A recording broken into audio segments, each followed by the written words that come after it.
Hey everyone, welcome back to the channel where today I will be reviewing the Era 3 Premium Tank Destroyer, the Jaguar 1. My quick overview of the Jag 1 is that it is quite possibly the worst Cold War Premium I've ever played. Up until now, that spot was taken by the Conqueror Mark II, which by all measures really isn't that bad, but it had tough competition in the FV4-11. The Jag 1, however, suffers from a more extreme case of 4-11 syndrome, and on top of that, it's a pretty awful tank. There are heavies in Era 3 that are more nimble. The Jag 1 has the turning circle of a battleship. At close range, the ATGMs require so much lead that the tank you want to hit may as well be out of your view, and as if that weren't enough, the handbrake is completely useless. Normally, with a premium that's poor, there are things that you could suggest to improve it. But for me, I just don't see that being the case with this one. It is so bad that the best way to improve it would be to remove it from the game, take it back to Super Test and start again. The Jag 1, in my opinion, has no potential in its current configuration. There is no unique feature that will save this thing, and for 11,500 gold, honestly, I don't think I've been this disappointed with a premium ever. And that's just me. That's just my opinion. I'm just being honest here. This tank, in my opinion, is a solid 0. And I don't think anybody should be buying this thing because I think it's just absolutely diabolical. And with that, let's take a look at the stats and compare it to the only other premium ATGM tank destroyer, the Wiesel. Now, these stats are based on the vehicles without crew or equipment. I'll get to the boosted stats a little later on. So the Jag 1 has 900mm of pen on its standard ATGMs, 1250mm on its premium ATGMs, both of which will do an average damage roll of 1470.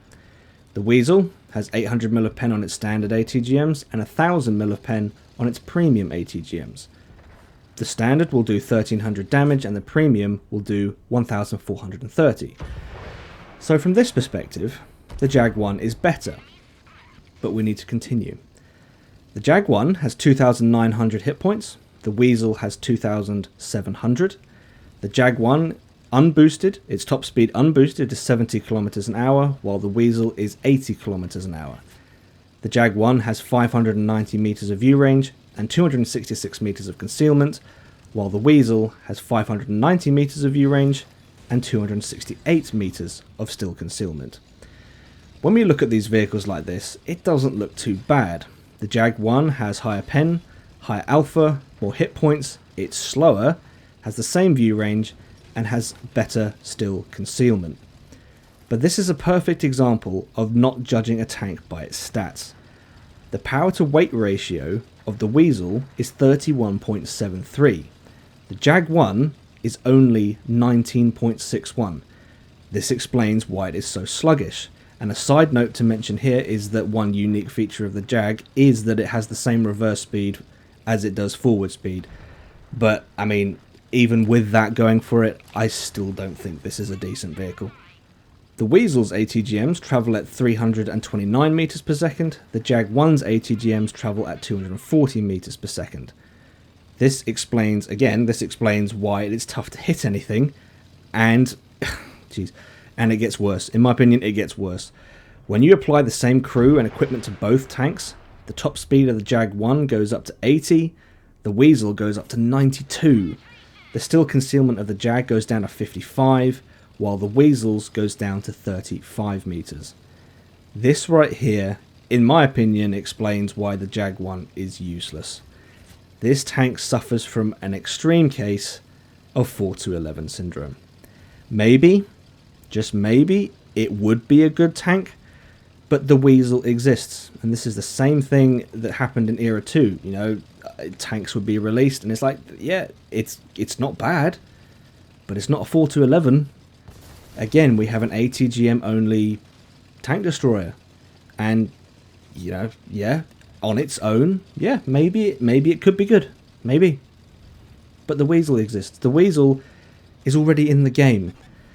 The Jag-1 can't fight at close range, it can't outturn anything, it can't outrun anything, and the handbrake is worthless.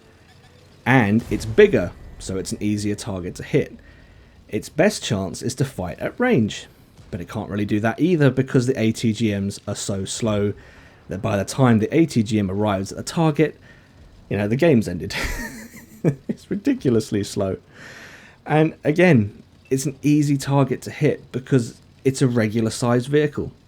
The Wiesel is so superior to this thing that, in my opinion, the Jag-1 is not worth, it's not worth a bag of peanuts, to be honest. Even with the great features that it has, like 20 degrees of gun depression, Mega Alpha and Mega Pen, it just can't compete. And that's where I find it's let down. It's let down in a bigger way than the Conqueror Mark II was compared to the FV4211. The Jag-1 is it doesn't even come close to the Wiesel. Doesn't even come close. The Wiesel can do everything the Jag-1 can do, but better and faster. Literally, it's not even worth comparing the two. The Wiesel is just better on so many levels. The economy stats for the Jag-1 aren't terrible though. So it has a 65% silver boost, 10% tank XP boost, 5% free XP boost, and finally a 10% crew XP boost.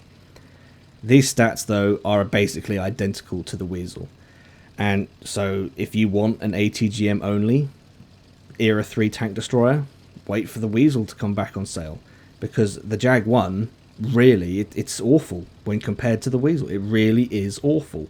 And I at this moment I do not recommend anybody buys the Jag-1, which is a shame because I really was looking forward to a new ATGM only vehicle. I honestly hoped that this thing would be competitive, but it just isn't, and I don't think it ever will be because, well, Wiesel, you know, and you know I've said that this is sort of sound like a broken record here. You know, it could be great, but it's not a 4-11. It could be great, but it's not a Wiesel. So I think Wargaming have sort of created this problem for themselves, and they need to do something about it, in my opinion. But what that is, I don't know. Anyway, that's about all I have for this one, folks. If you've enjoyed this video, please leave it a like. If not, a dislike. Subscribe if you haven't already, and I'll see you out there.